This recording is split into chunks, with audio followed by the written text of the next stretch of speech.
Mumin the Wordsmith. Receiver of the greatest miracle.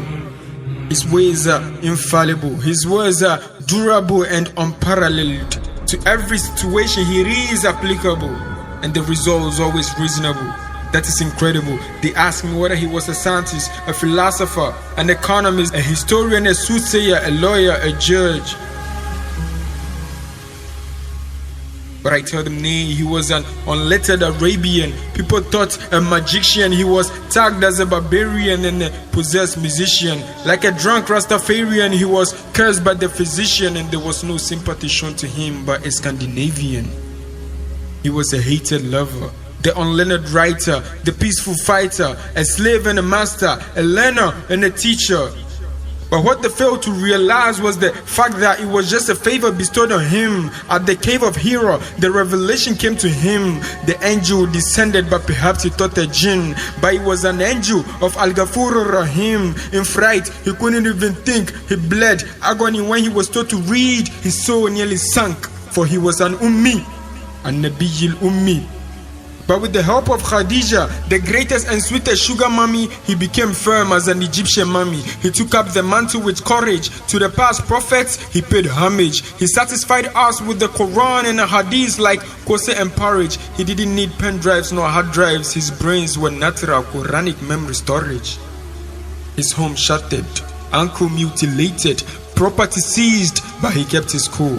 Life threatened, physically abused, homeland evacuated, but he still pardoned. The one with the heart of a lion, the toughness of a python, with a gentle smile as nylon. Check how my words are depicting him like I have just swallowed crayons. He said, be just and treat the poor kindly. Don't be tough and miserly. Speak good and nicely. He led by example, leading in both the jungles and the temple. He exhibited fairness in every case he handled, so his companions also learned to resemble. He is like the lake of the desert, so his legacy we preserve like food we serve. From generation to generation we serve, with no compromises and curves. So observers should observe and give him the credit he deserves.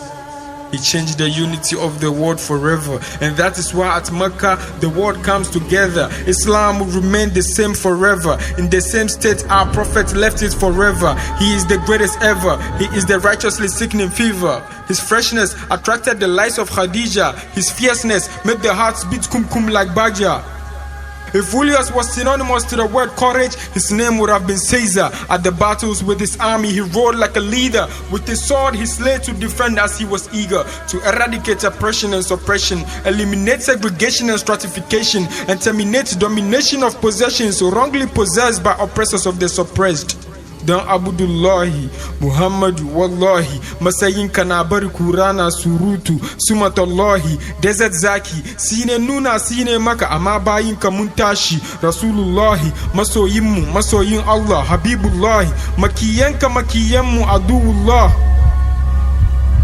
Greatness, that is what defines his name, Ahmad.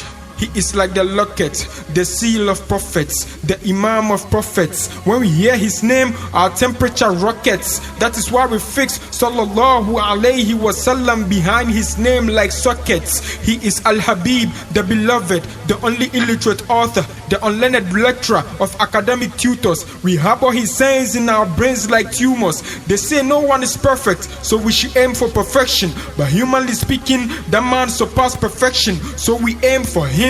The descendant of Ibrahim, from the household of Ismail, Ya Bani Israel.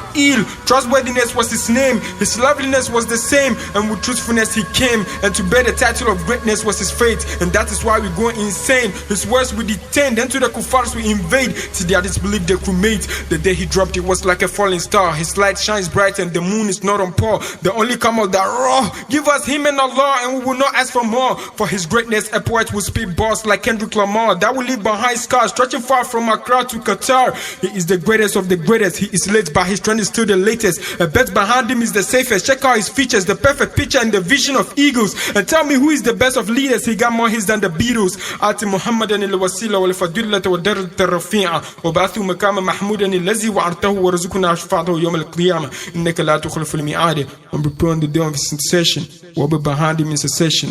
So firm and focus on the sirat, no diversion, as he leads us through the gates of heaven for the endless escation, the destination of perfection. He is Muhammad, the slave and prophet of Allah, and I'm Mumin the Wordsmith, a slave and poet of Allah. Waatele.